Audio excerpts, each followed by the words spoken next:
over the rainbow, way up high, and the dreams that you dream of once in a lullaby. Oh, somewhere over the rainbow, bluebirds fly, and the dreams that you dream of, dreams really do come true.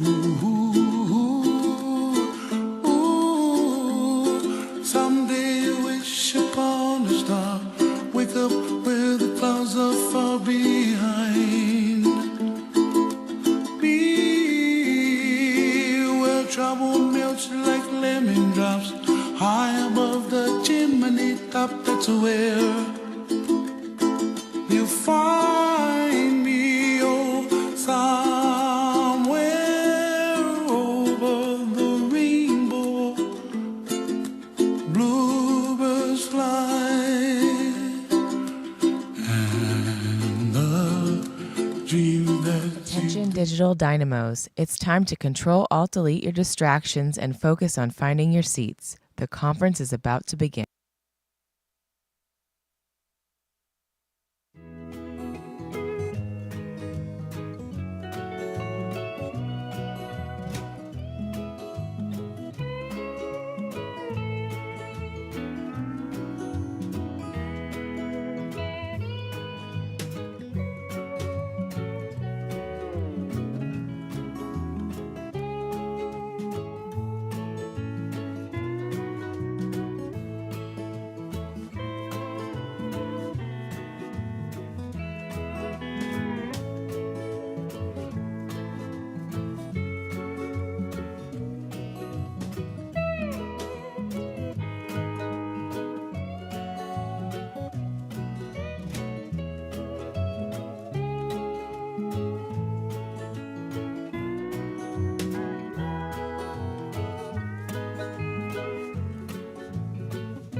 Pixel pushers, please debug your seating situation. The conference is starting soon.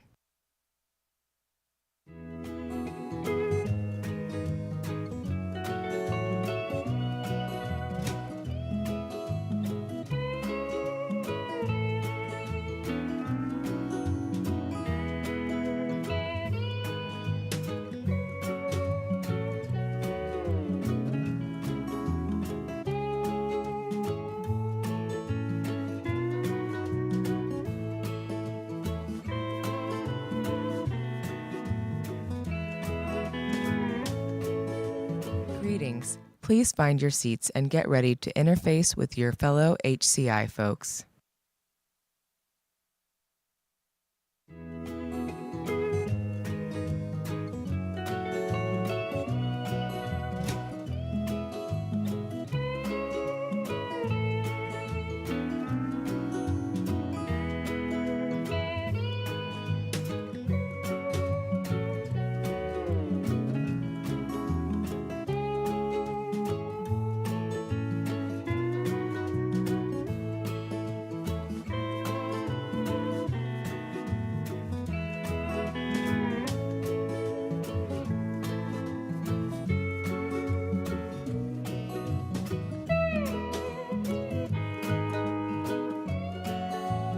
Attention. Please take your seats and boot up your attention spans. The main event is about to begin.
Attention.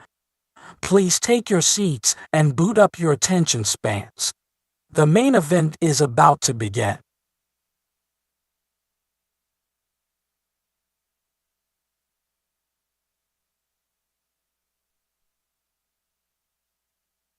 Attention. Please take your seats and boot.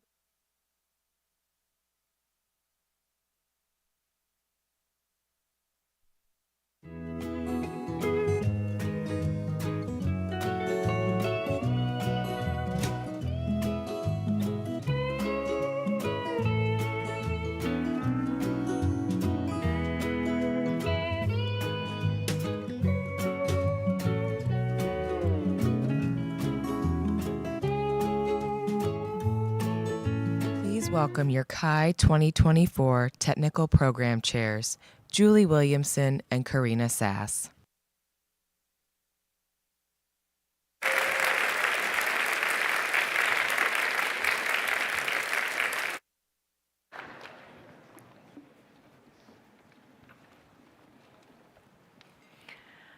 Hello, everybody.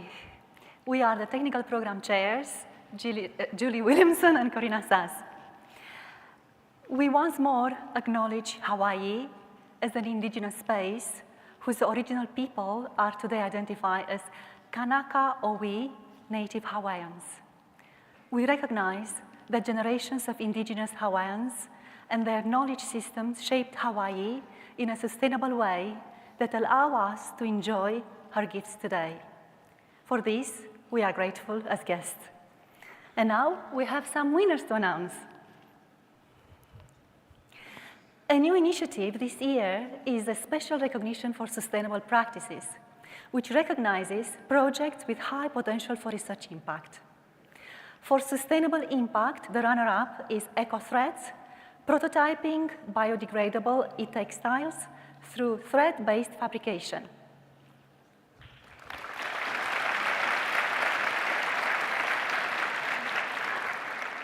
We'll kindly ask you to hold your applause till we finish one track, and then we'll continue the rest, okay?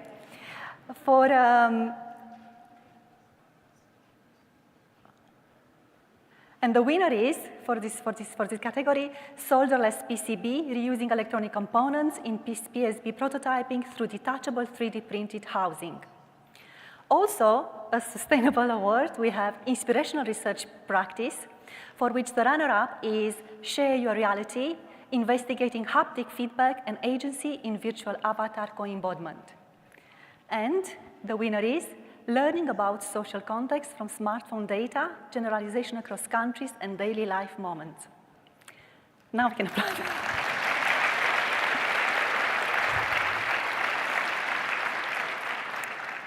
You can read more about these projects, finding them in the program where a new sustainable practice badge has been added. And now let's move on to the student research competition, graduate students. The third place goes towards designing for multimodal remembering, finding from an interview study. The second place, who is a better operator of an identity wallet prioritized by the user? A quantitative survey between state and company.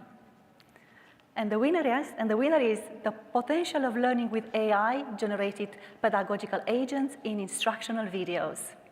Let's give them a round of applause.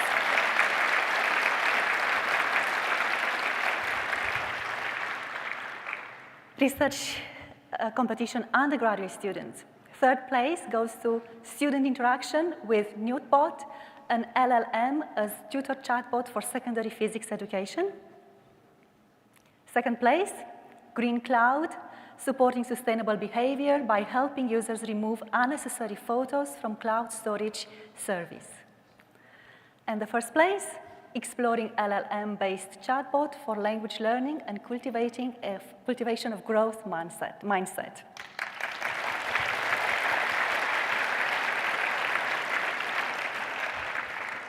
And now on to the student design competition. The runner-up is Eco-Fashion Scanner, bridging the Gen Z and millennial green gap by facilitating sustainable fashion consumption behaviors. And we have two winners. EcoWatt, an electricity management app to illuminate community-driven sustainability in student accommodations, and Where's the Water, supporting clean access to water for the homeless community.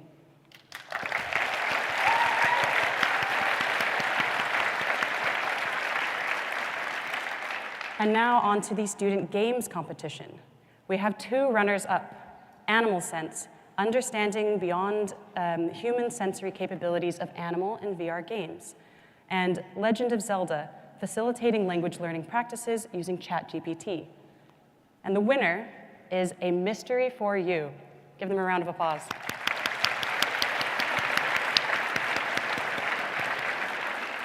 For interactivity, we have 2 awards. First, we have the jury honorable mentions. This is demonstrating new materials, software, and hardware for the hand and lab machine. And ST Button, exploring opportunities for buttons with spatiotemporal tactile output. The jury winner is Time Tunnel Live, recording and editing character motion in virtual reality.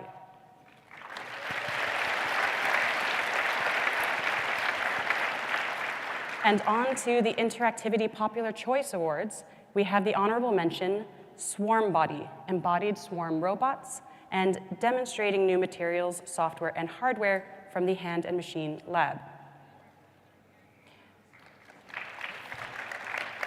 And the Popular Choice winner is Adaptive and Immersive XR Interactions with Wearable Interface. Give all the winners a round of applause. We're now ready to hand over to the general chairs.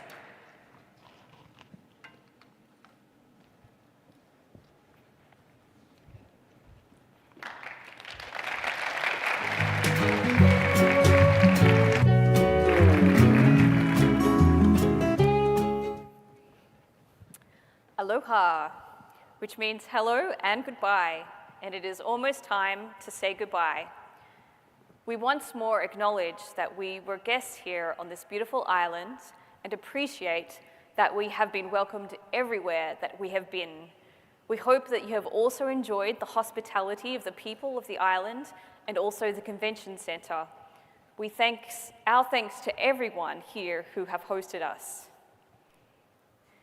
We are thankful for the sun and for the rain and the seal that we saw on the beach, and also the opportunity to spend time with friends old and new.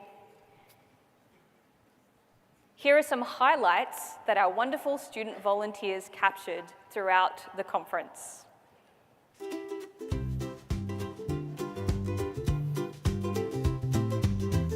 Surfing the web, catching the waves, Kai conference in the sunshine, we're safe. Hawaii's calling, it's time to unite, learning and connecting day and night. Designers and coders coming from afar, sharing ideas like a shining star. In the land of aloha we embrace, finding new ways to improve the interface. Catching waves at Kai, feeling the rhythm, feeling free, weaving technology with island melody. Oh, oh, Hawaiian breeze under the conference palm trees, catching waves at Kai. Oh yeah.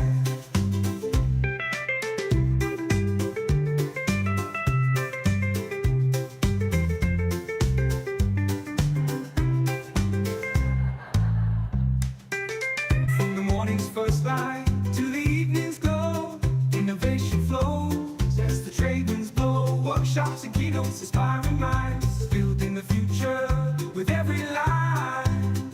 Island adventures during the breaks, exploring the beaches and volcanic lakes, returning refreshed with new insights. Kai conference magic reaching new heights, catching waves at Kai, feeling the rhythm, feeling free, weaving technology with island melody. Oh, oh, Hawaiian breeze under the conference palm trees, catching waves at Kai. Oh yeah. Connections deepening with everyday friendships, forming in a special way. Collaborations across the sunsets on the silent paradise. We leave with memories and newfound ties. Kai, confident spirit in our hearts to stay till we meet again on another day. Catching waves at Kai, feeling the rhythm, feeling free. We beat technology with island melody. Oh, oh, Hawaiian breeze under the conference palm trees. Catching waves at Kai, oh yeah.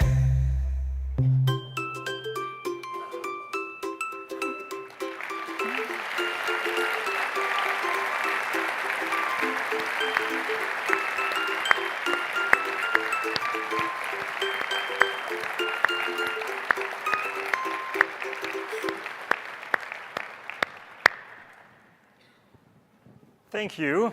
As you've seen, we had wonderful volunteers, and we would like to thank once more our student volunteers. Not this time, however, we don't want them to stand up because we believe they've been running around enough.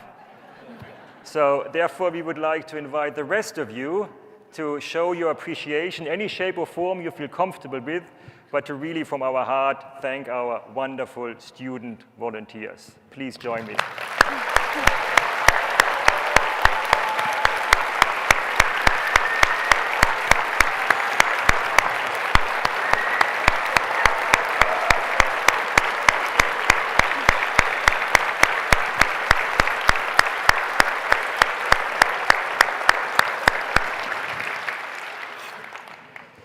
Thank you. We also would like to thank our wonderful professional conference organizing folks. This is executive events, as well as the staff from the conference venue, our catering team, and our chefs, who we believe have done an awesome job. So again, please thank them. Most of them are on the stage behind you. Please join me in showing your appreciation and thank them.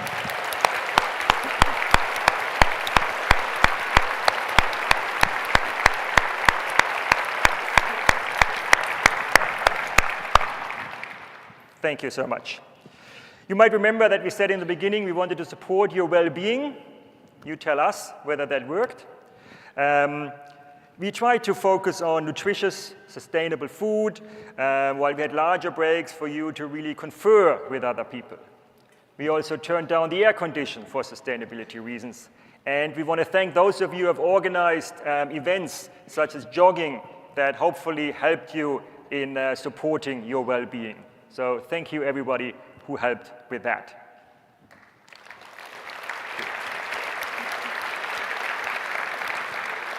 And with that, we pass it on to the next generation of Kai folks.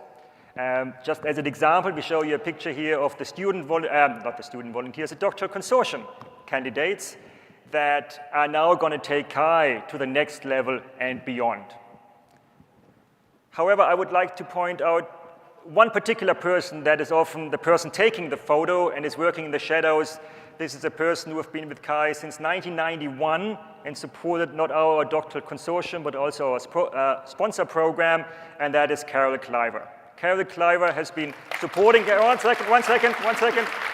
I just want to tell you that Carol has been with us for now 33 years, has shaped the lives of many graduate students, supported everybody who has attended the Kai in the last 33 years. And for that, I would also now like to invite you to join me in really, from my heart, thank Carol. Thank you.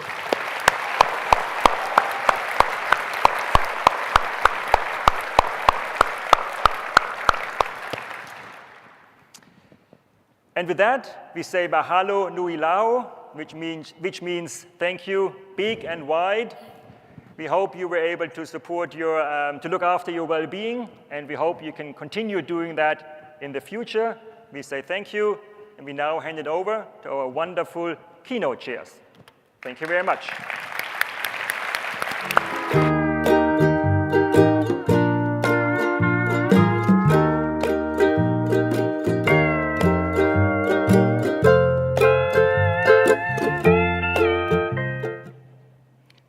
Hi, I'm still Margaret Burnett. And I'm still Simone Stumpf. And we're still Kai 24 keynote chairs, but maybe not much longer.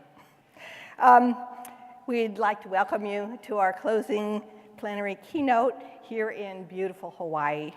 We wanted someone to tell us more about this wonderful island and its rich history, environment, and culture. Hawaii is home to unique wildlife and plants, but it's also been shaped by human development and settlement for over 1,000 years. We're so very lucky that our closing keynote speaker can be here today to talk to us about and inspire us on how Native Hawaiian culture, combined with technology, can tackle nature conservation.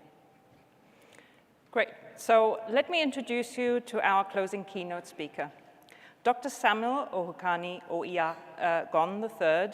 He is Senior Scientist and Cultural Advisor for the Nature Conservancy of Hawaii and Palmyra. Sam is also an affiliate graduate faculty member in the University of Hawaii. Sam's expertise is in Hawaiian terrestrial ecosystems and species, and in bicultural conservation, which strives to mainstream Hawaiian knowledge, values, and practice into conventional conservation efforts in Hawaii and globally. As an International Union for Conservation of Nature Commissioner, Sam focuses on creating and strengthening indigenous membership and participation in international conservation efforts, an evolving and growing theme in recent World Conservation Congresses in Hawaii and Marseille. You can ask questions of Sam via Slido throughout the presentation. And now, please welcome Sam Ohu Gon.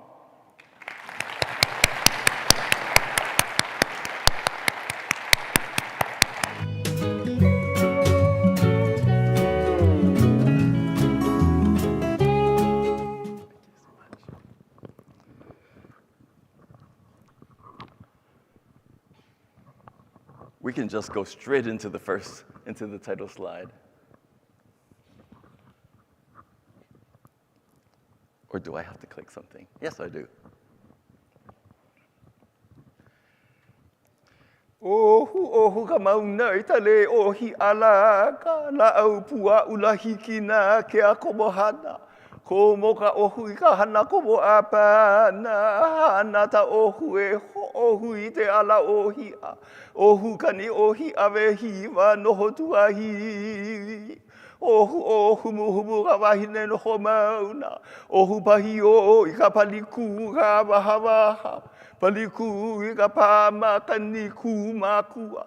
Hakalita ohu lewa ia e kalawa e. Haka ano ole ke ia ohu noke. Hakalala ke kia manuita ohu I ka ohi aha mau. Mai ho'oha mau ka leo ka lehua apane mai paha te ia mamoe. Aloha mai kākou.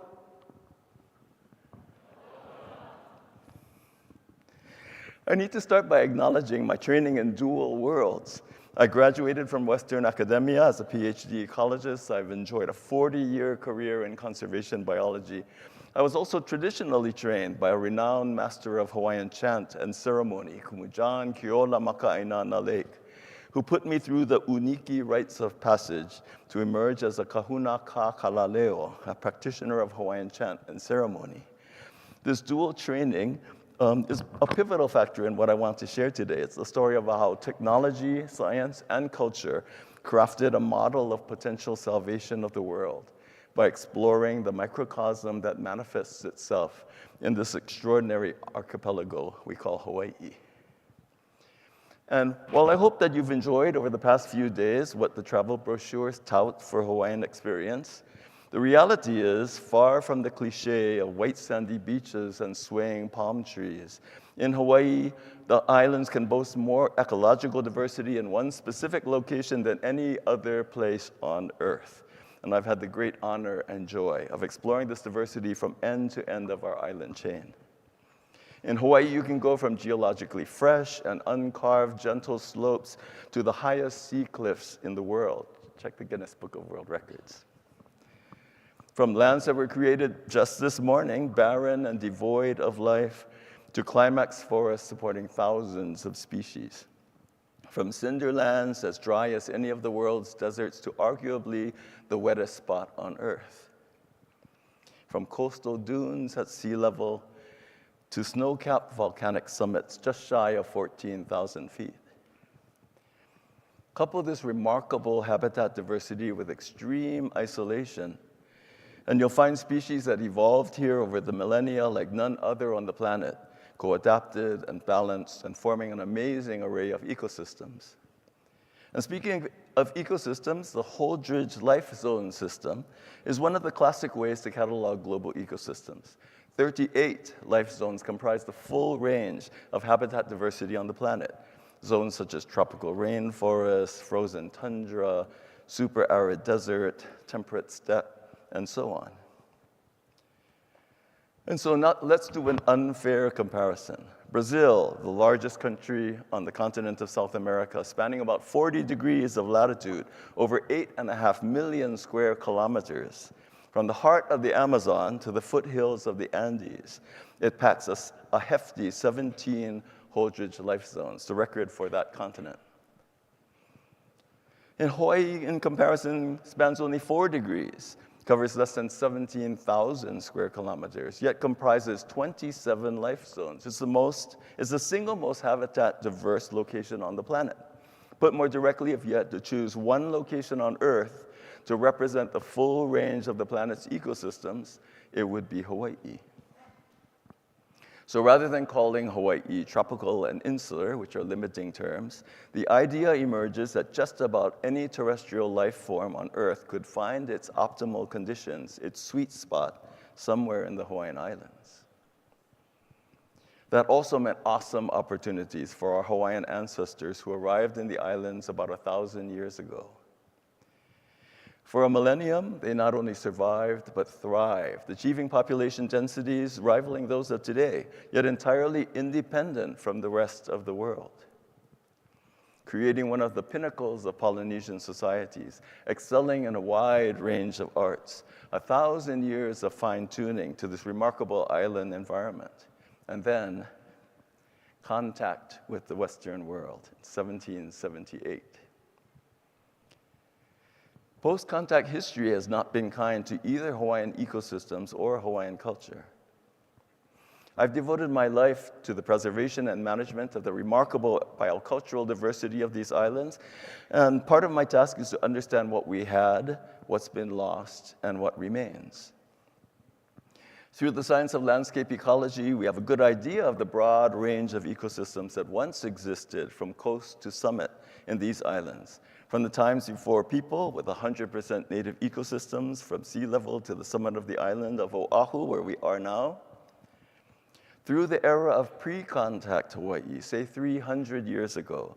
Pink is where people lived and worked, changing the ecosystems, imposing the first human ecological footprint on the land. A remarkably small and self-sufficient footprint, yet sustaining population densities rivaling those of today. To our footprint of today, huge, blithely, grindingly destructive, a scant 235 years since Cook encountered the islands in 1778, and 85% of our native ecosystem cover on this island has been lost. And at the same time, our self-sufficiency has plummeted to 15% or less. That means that 85% or more of our needs in Hawaii are imported these days. And without that constant input of goods, a mere 3 weeks from famine are we. It bears repeating, footprint of 15% or less then against 70% or more today, and 100% self-sufficiency then to 15% or less today.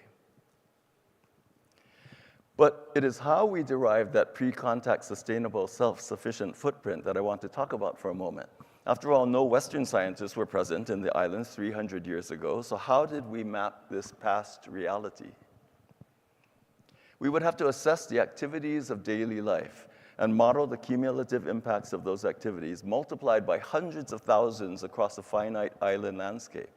How much wood was worked to grow food? Cook food. How much land was worked to grow food? What areas provided ready access to ocean resources? What areas were the best for houses and all the material culture of pre-contact Hawaiian life? And how could we answer those questions about Hawaiian life prior to Western contact? If Hawaiian history was more like that of North America, we might have lost all of the knowledge that created island sustainability. But the Hawaiian kingdom that persisted to the end of the 19th century meant a continuity of indigenous knowledge and values, albeit under duress of great pressures to change.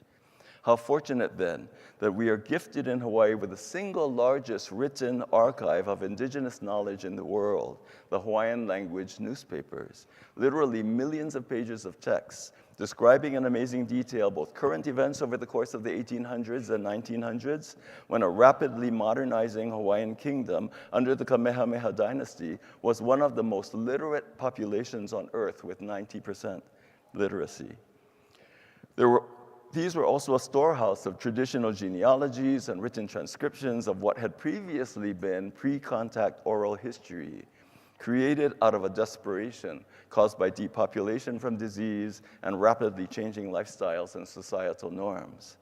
Hawaiians greatly valued knowledge, and the native scholars of those times realized that if that knowledge was not converted from oral form to a written form, it would certainly be completely lost.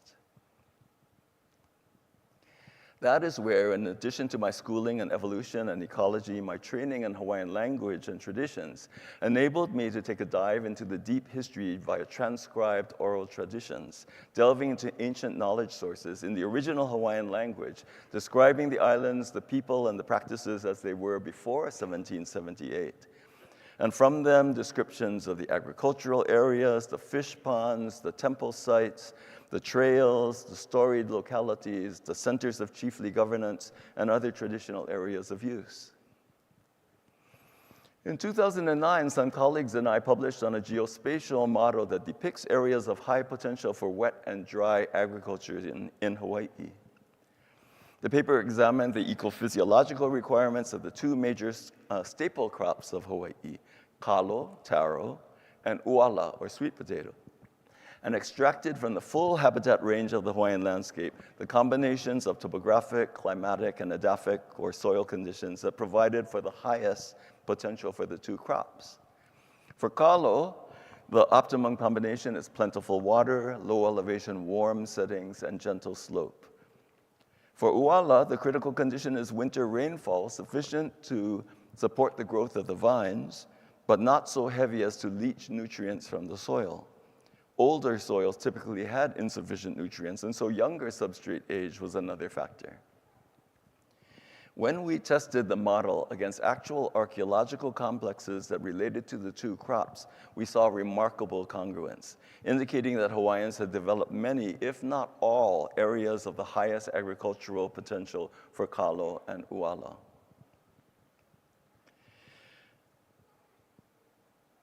And then when we applied the agricultural model to Oahu, we can see that the largest part of this footprint, shown here in kalo purple and uala red, occupied the areas near the coast, extending into valleys where sufficient fresh water flow created ideal conditions for the flood terrace cultivation of kalo.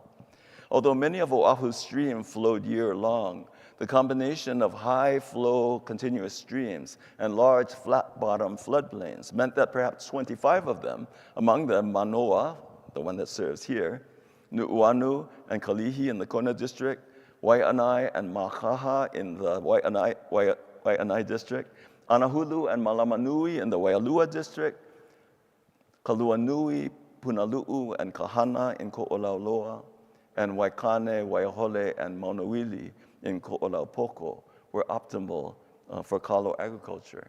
Oh, and by the way, I'm rattling off a lot of Hawaiian names, and we are blessed in that the map units that are used today for politics and all other uses are the very same ones, largely, that were in use prior to contact. It's another amazing thing that allowed us to match what was read in the pre-contact oral histories, converted into written form, and link them to a place. And all of these places were familiar to me already, being places that were celebrated in traditional sources as prosperous lands. Complementing this were somewhat drier areas shown in red, receiving sufficient rainfall to support uala, or sweet potato, and other dry forms of agriculture. Adding to the agricultural hotspots, representing the vegetable food sources, are the equally important lokoʻiʻa, or fish ponds, shown in bright blue on the map. These were major sources of iʻa, protein food, and were clustered around the major estuaries at Puʻuloa, Waikiki, Maunalua, Kailua, Kaneʻohe, and Waialua, and were storied population and governance centers supported by their incredible fish resources. We incorporated all of the archaeological records from the State Historic Preservation Division, including traditional trails, temples, and house sites. And once we gathered up all of these resources and access features, we proposed that the majority of the population of Oahu would live within a reasonable buffer distance of them, and we unified all of the features to form a working footprint for the Hawaiian population of pre-contact Oahu. We did that for all of the islands in the chain. The Hawaiian Footprint Project provided huge insights on the socio-political history of the Hawaiian Islands and has resulted in a growing body of work exploring both past sustainability as well as future scenarios for Hawaiʻi. One of the key features of that future sustainability is biocultural conservation, combining sociological and ecological factors into management of socio-ecological systems. Biocultural conservation is a progressive approach to conservation that recognizes and honors the intrinsic relationships between nature and humanity, and builds conservation efforts that are not only based in the best available science, but grounded in cultural knowledge, values, and practices, and aligned with community priorities. Instead of viewing people as separate from nature, this people in nature approach leads to more long-term success because it involves the communities connected to the natural resources of concern and builds a broad community of support for conservation. It turns out that Hawaii's socio-ecological context makes this approach especially compelling because of its embrace of traditional values. The traditional relationship forged between Hawaiians and the environment is a familial one. Aumakua are ancestral gods, and Hawaiians hold that Aumakua can take the form of native plants and animals. Such a form is a kinolau, a physical manifestation of a deity. When the gods are also your family, and the elements of nature are the physical presence, your fundamental relationship with nature is transformed. Seeing all living things as connected to us as family brings something into our lives that's so very much richer than thinking of ourselves as consumers and the world as made up of commodities. And of all the traditional Hawaiian values, the one most globally recognized today is aloha. Aloha, not just hello and goodbye. Aloha means empathetic compassion, love. And because the aloha you hold for family extends in Hawaiian thought to all the elements of nature around you, in your aina, the lands of your place, this emerges as aloha aina. A deep appreciation and love for all the features of the land. You realize that you're not whole without your place, and the fate and health of your place is essential to your own fate and your own health. Indeed, in 2019, I was asked by the journal American Scientist to submit a manuscript of what biocultural conservation might mean, and it was an opportunity to talk about Hawaii as a potential model for world sustainability, and how this model might never have been if not for the Hawaiian Renaissance, whose growth is now extending into the realm of conservation. I teamed up with another colleague exploring biocultural conservation, Kawika Winter, a fellow faculty of the Biocultural Initiative of the Pacific. As we were developing the article, the editors asked for a working title, and I glibly submitted the title that you see here, thinking that, of course, it would be changed to something else on publication. But apparently, the points made in the article were compelling, and the editors kept it. Moreover, at the start of 2020, they informed us that our article, among hundreds published by them in the course of 2019, was the second most popular article of that year. It's a confirmation to me that biocultural conservation is an approach that has great appeal and utility, and it encourages me greatly. Just as Hawaii-born astronaut Lacey Veach took a symbol of ancient Hawaiian technology into space, floating a Hawaiian stone adze in 0G while Hawaii was in the view below.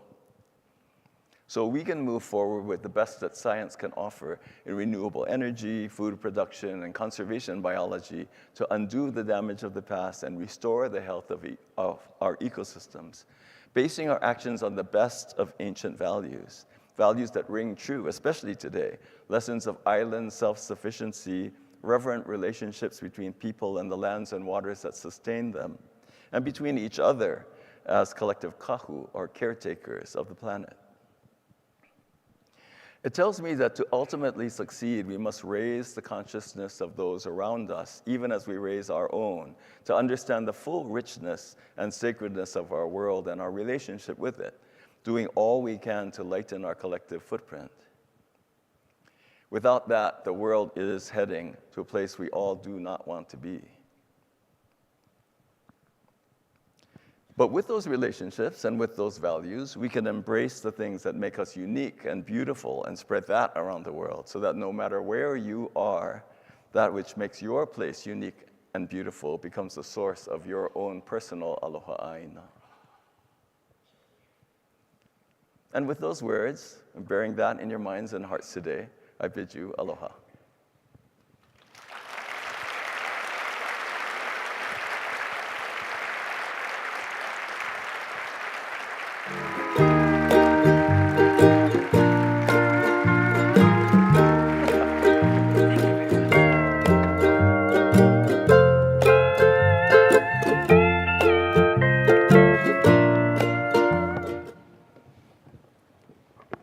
Thank you so much for that wonderful talk and for sharing all of this with us. I want to start with just a nice question that everyone here will benefit from as well. What would you recommend the attendees at Kai do while they're here on Hawaii? How many of you are going to be staying a bit longer after this conference is done? Okay, so you'll have an opportunity. I mean, you're here in Waikiki, and it's kind of become the transportable tropical experience that you could have pretty much anywhere you go in the tropics, Florida, if you like, or any other place. So you have the opportunity to go out and begin to experience some of the richness that I showed you in this. If you have a chance to go off island to another of our neighbor islands, that would be a great opportunity for you to see just how rich this archipelago is. A little speck on the global map, and yet one of the richest places on Earth. So I would encourage you to do so if you can. You can take the bus completely around the island for pretty cheap. So, or if you have your own transportation, you can do the same. And you can't really get lost because you drive long enough and you're back where you started from. So, but anywhere you go in the world, you can find those kinds of experiences and experience a richness that one doesn't get unless one takes the time to go and explore it. And once you do, and you start to appreciate the diversity that exists in any place you go on Earth, that's what we want to be able to share more broadly so that everyone's appreciation of the value of those places can rise. Because unless we value the places and the elements that are unique to them, they're likely to disappear. Thank you, Sam. Appreciation, I think, is a first step. We have a question from the audience, though, that maybe I'll preface with some soul searching that a lot of us did about coming to Hawaii. On the one hand, we worried about the effects on the climate and the island itself of coming, and on the other hand, we also realized that Hawaii depends on tourism, and that not coming might not actually be as helpful to Hawaii as we might think. So can you comment on this continuing ecological impact that we have whenever we bring a conference anywhere, but especially to a place like Hawaii? And what, in your opinion, is the right thing for each of us to consider when we try to decide whether to make that trip and support that kind of event? That's a good question. I'm a member of the Hawaii Conservation Alliance, which is an alliance of federal, state, county, educational, even private land managers such as the Nature Conservancy. And most of our meetings require folks from different islands to come to a single place. But more recently, we've been going more and more virtual, doing more hybrid meeting venues. Nonetheless, sometimes nothing substitutes for being in a place to get a feel for what is needed there. I've had a chance in my work with the Nature Conservancy to travel all over the world. And I think also on what that costs in terms of my carbon footprint. And yet, you have to think about whether or not that carbon footprint is being well spent, your carbon units that you spend here. If you just came here and there was nothing of consequence that came out of it, then perhaps that was a waste. But we should view this as an investment in your thoughts, in the future actions that you take.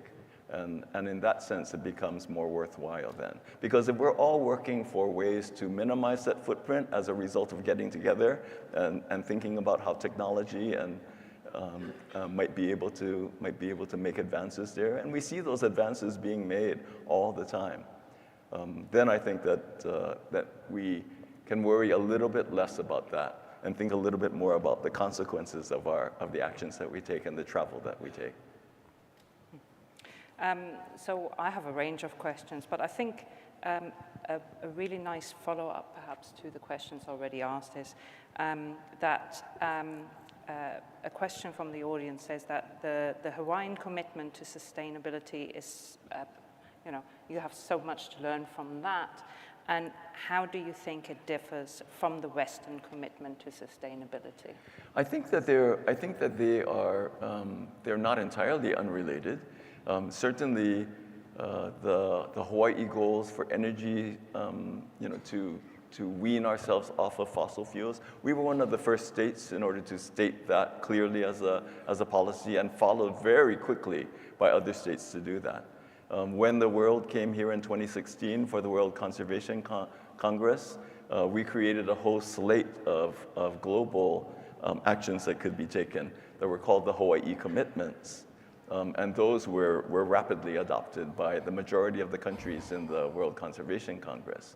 So it's an amazing thing to think that Hawaii could be the catalyst for that kind of action, but we've already shown that that is the case. When the world came here in 2016, there was no such thing as an indigenous organization member of the IUCN, the International Union of Conservation of Nature. And now indigenous communities and indigenous organizations can become full voting members of the IUCN. In the Marseille Congress in 2021, they voted to reject the doctrine of discovery that gave the rights of a country, quote unquote, discovering another place. Never mind, there were people already there. To all of the rights to the resources of those places. And that was roundly rejected, and a resolution to try to undo some of the consequences of that historical event from the 1600s forward. Brilliant. So I have another question from the audience this time. You talked about some of the challenges that Hawaii is facing in terms of critical sustainability problems. What are some of those problems that computing science and computer researchers like us could help? Oh my gosh. Many of the advances that we make in sustainability, be it energy, alternate energy development, and the interaction between economics of those tools, was a matter of high technology taking the reins and seeing what could be done. Those kinds of challenges still exist. We have a sustainability czar, and he gave an amazing talk just a little while ago. It was what he said? Postcards from hell and postcards from heaven. And he taught postcards from hell, which showed all of the trends in climate change that mean we've passed the threshold of of consequences, of dire consequences to our planet and the ecosystems there. On the other hand, he showed how many advances have been made in making alternate energy economically feasible, how Hawaii was one of the places in which those things are being demonstrated. And all of that was in the efficiencies that were modeled and created first on computers and then tested in actual engineering. So I think there's a whole bunch of roles that can be played. So I have another set of questions from the audience, which I'll try to pull together. So our conference is interested in human-computing interactions, and so a lot of times we think about workflows, trying to work, sort of the flow of work, not just what can the machine compute, but how you and people like you, other researchers that are interested in conservation, people who do the kinds of work you do, we like to think about how those come together. So when you think about your experiences with technology in trying to help you with your work, what are some things that seem to be either missing or just so frustrating or just making you do things exactly backwards? Is there anything that you can advise us to really think about if we're trying to help researchers like you? Oh my gosh. Well, you know, the biocultural conservation is a blend of conservation and sociology. And the social sciences are difficult to model. And yet they need to be if we're going to be using that as a tool to move forward. But I think that understanding human reactions to things, and especially groups of people, how they grew up and how they were raised and what they believe and what they value, and how to model that in an interface, that's a really difficult thing to do. But I will share one frustration that I have, and it's in the film industry and in their recreations of what the future of humanity looks like. And I think about the center of the galaxy on Coruscant, and how if you go there, there's not a single living thing besides humans, besides biped aliens and humans, and how all of the natural worlds are almost entirely natural and are usually on a moon of a planet with furry primitive creatures there. And so there's this dichotomy between the living world and the civilized world in the minds of most people that are into science fiction. And in fact, in the minds of many people who try to model how society should operate and what a community of the future could look like. And I think that if we all spend a little bit more time understanding what the diversity and the complex interactions are between the natural world and people, we can formulate a much better interface on how to view both the present and the future of our relationship with nature. So that's my challenge to you. A lot of the audience questions center around AI, and that has really exercised the community over the last few days as well of the conference. A question really is, we are on the cusp of AI affecting more or less everything, the way we work, the way we actually interact with the natural world. So really the question is, how much does AI affect your work? Oh my gosh. How can we perhaps mitigate, resist, or fight back against the sort of impending wave of AI taking over? At the most recent Hawaii Conservation Conference, there was a whole symposium on AI detection of alien weeds within complex forested system. There was AI-assisted examination of both the soundscapes underwater as well as the three-dimensional structure of coral reefs that used to take human eyes hours and hours to go over the size of the first 3 rows of this room, much less the full landscape of coral in Hawaii.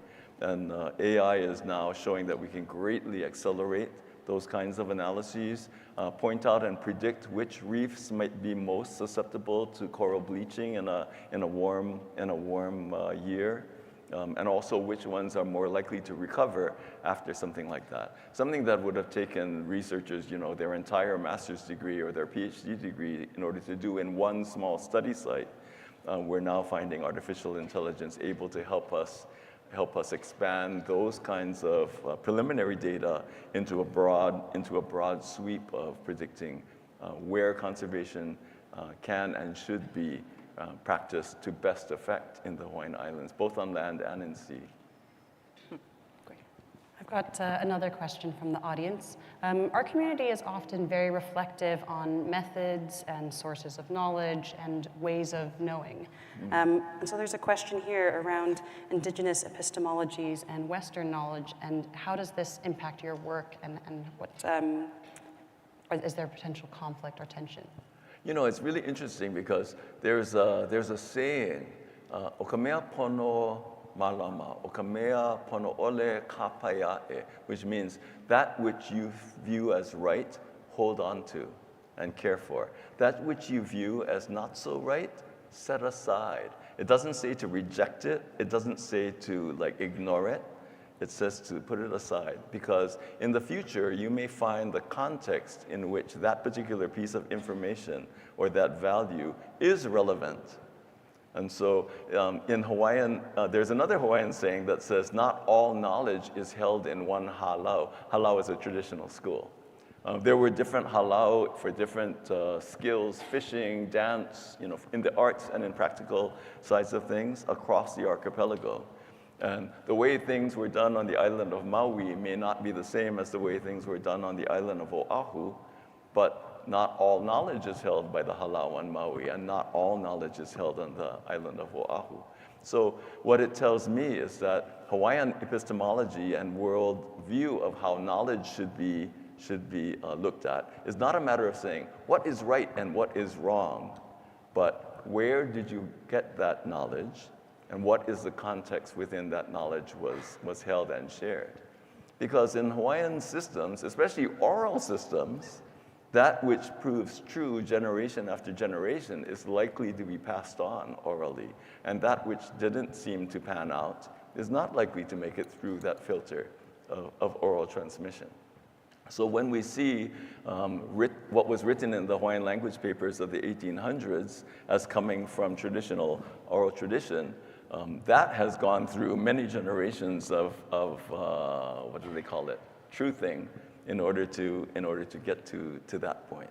And even though global warming may have changed the parameters for which that observation was true back in the 1500s and may not be relevant now, we can look at it as a historical example of ecological truth, toward which we could work if we're restoring those ecosystems. So it's a really interesting way to view science and results and truth, is not to be so quick to reject something, but to make sure that you're holding on to things, keeping careful track of where that information comes from, and doing your own sort of veracity for each of those items as you build your own kind of self-consensus on how the world operates. Did that make any sense? Yes, keep that in mind, reviewers. Don't be so quick to reject. Some of the audience members are so inspired by your downright joyful approach to conservation, and as well as your fresh perspectives. And so they'd like to know more about how that perspective and that approach engages and motivates others. Well, when you work in conservation in a place like Hawaii, which is sometimes touted as the endangered species capital of the world, if you weren't an optimist, you'd be changing careers. Right? And so we know we have lost a heck of a lot. There were many extinctions. If you look at the U.S. Fish and Wildlife Service of creatures that have gone extinct since, say, the United States came into being, Hawaii definitely takes the cake on that. We have 4 species of birds that are teetering on the brink of extinction right now. And it's largely because we didn't have the tools to deal with the threats that face them, but now we do. And so we're about to, in fact, we've just made the first tests of a method using, oh gosh, I don't want to get into the details of it, but using mosquitoes raised by the millions somewhere in California that bear an incompatible bacteria that is found in almost every insect in the Hawaiian Islands and indeed the world. 75% of insects have this bacteria. But if you have an incompatible strain of that bacteria, the insect is perfectly fine, but when it mates with a female that's got an incompatible bacteria, their eggs are sterile. And so it's a way to impose population control on mosquitoes that are carrying diseases that are driving our birds to extinction. So this has been tested with a different genus of mosquitoes for the purpose of public health, but in Hawaii, it's the very first time to use this technology for a conservation purpose. And so I'm always fascinated by the development of tools, by the retooling of things to the future. I guess that's what optimists do, is that they're always looking for a way to make things better and to celebrate the things that we do still have. Thank you. So I'm watching for time. I think possibly I'm asking the last question here, and that is bringing us back to being guests in your wonderful island.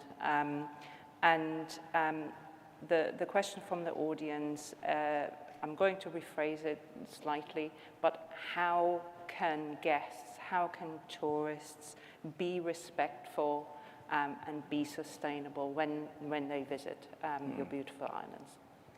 You know, I visited the Sistine Chapel a few years ago, and you get a crowd of people who've never been to the Sistine Chapel before. You're not supposed to take pictures and you're not supposed to talk. But you go into the Sistine Chapel and you're just awestruck by what you see around you. And you can't help but like raise your phone camera and start taking pictures of things, or talking to your neighbor about how I've only seen this in books, and the guards are there going, silencio, and no photo. And so it is very difficult for us to contain ourselves when we're in another place and don't know the rules of that place. It's always good to take the precautionary approach. When you're in a place that you're not familiar with, it's like they say, don't jump into the water without looking at the conditions of the ocean or talking with people who you think might have been there before many times or raised there and know the conditions well, to just learn about how you should properly behave. Sometimes it's a matter of your safety, and other times it's a matter of whether or not you're stepping on cultural toes or being offensive or the like. How many people go hiking and have your boombox blasting as you're going up the trail? Hopefully no, well, okay, a few people. That definitely bothers me. Whenever I'm up on a trail, I find myself in a very contemplative and attentive mode to what the world around me is saying. Maybe that's because the world around me, especially when I'm surrounded by native forests, is full of my ancestors in physical form. And so I'm very interested in what they have to say to me when I'm up in the mountains there. So, and hearing the latest thing on the top 40 is not what I want to hear when I'm up there. I think that is a perfect way to end the Q&A. Yes, thank you so much, Sam, for your inspiring remarks and keynote. It's been such a pleasure. And audience members, if your question didn't get asked, we're sorry. We did our very best to cover as many as we could. But now we need to say goodbye. Aloha. Aloha. Thanks again.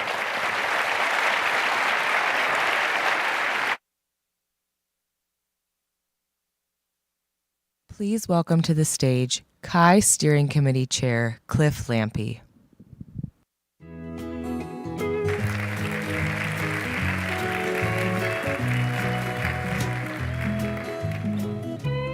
That was some particularly unenthusiastic clapping for me, but I get it. That was a great keynote. Thank you very much, Sam. That was lovely. And the concept of aloha is meaning compassionate empathy and love is, I think, really apropos for this moment. Because I'm up here to bring up our TPCs and our GCs for 24. Floyd, Penny, Julie, Karina, if you could come up for a moment.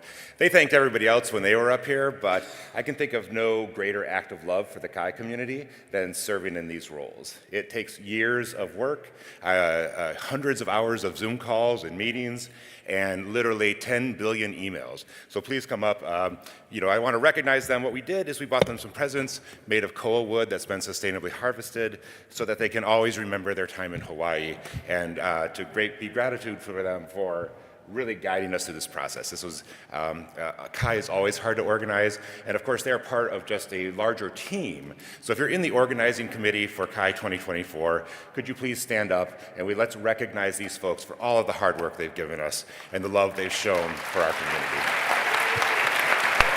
Thank you. Thank you so much. Thank you. Thank you. Thank you.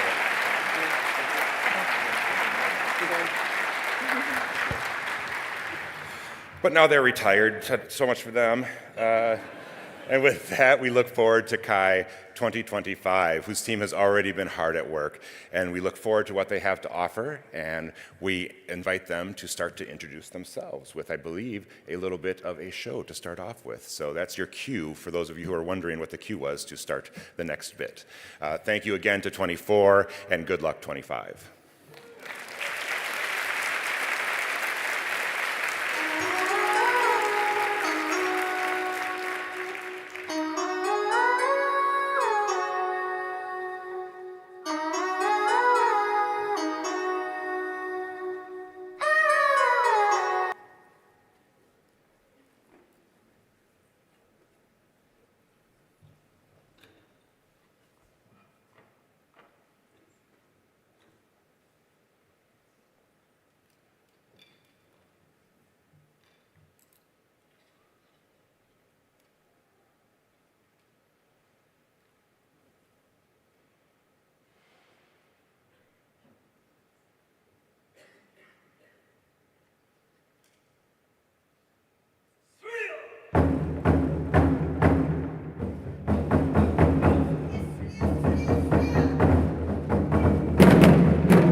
The next year, the Kai conference would coming to Yokohama, Japan. Yay!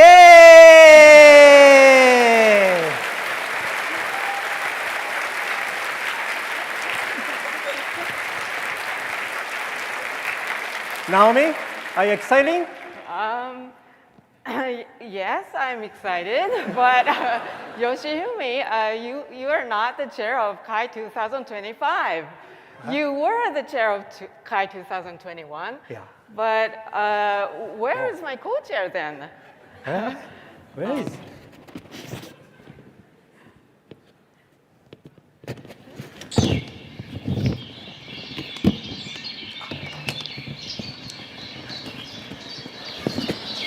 Hello. Hello. Hey. Hi. Vanessa, I'm here. Hey, Naomi. Hi, everybody. Here I am. Hi. In the spirit of having great hybrid KAI experiences, here I am. Yoshifumi and I are now a hybrid.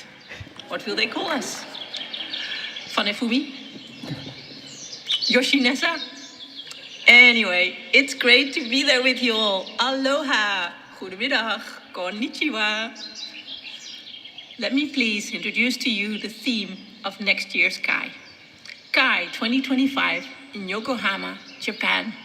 The theme is Ikigai. The Japanese term Ikigai is about finding your calling, contributing to society in a way that harnesses your talents, your possibilities, the world's needs, and your unique way to make a difference in the world. With the many challenges the world is facing, we hope that each member of the KAI global community will find their Ikigai, their purpose, passion, and unique way to make a difference. We can turn things around. We can make a difference. Let's put our talents, knowledge, creativity, abilities to good purpose. So, Naomi, now that we've introduced the theme of Ikigai, could you tell a little bit more about the location of next year's conference? Okay, sure. So Yokohama is the second largest city in Japan. It's a port city on the coast of Tokyo Bay and has an easy airport access. The conference will be held from April 26th to May 1st. If you're thinking about traveling within Japan, I suggest you to plan ahead of the conference because there's a major vacation right after and it will be packed with travelers. And this is the venue, Pacifico Yokohama North, opened in 2020. Okay, so now let me show you a short promo video from Japan National Tourism Organization so you can get a little excited.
So as you already saw, general chairs for KAI 2025 are Vanessa Evers and Naomi Yamashita. Sharon Dean and myself, Koji Atani, are the technical program chairs. We also have the Mashini Chedi, 4B bloggers, and Bon Shinley as paper chairs. We have 6-day conference as KAI 2024. We have 2 days of workshops and doctoral consortium, 4 days of the main conference, including the broad range of technical content. For the socialization and the fun activities, we have the receptions, job fair, cultural experience programs, and more. So please stay tuned.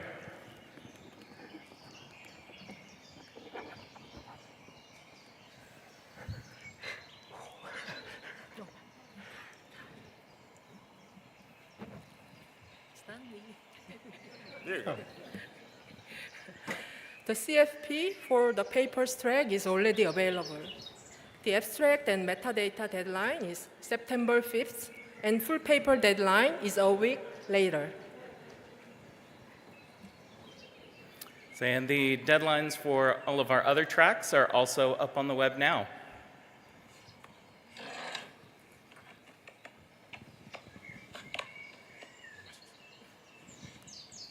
Okay, so our team has more than 100 committee members. Although the conference still has 1 year ahead, they are already working so hard. So please stand up if you're one of us. Please.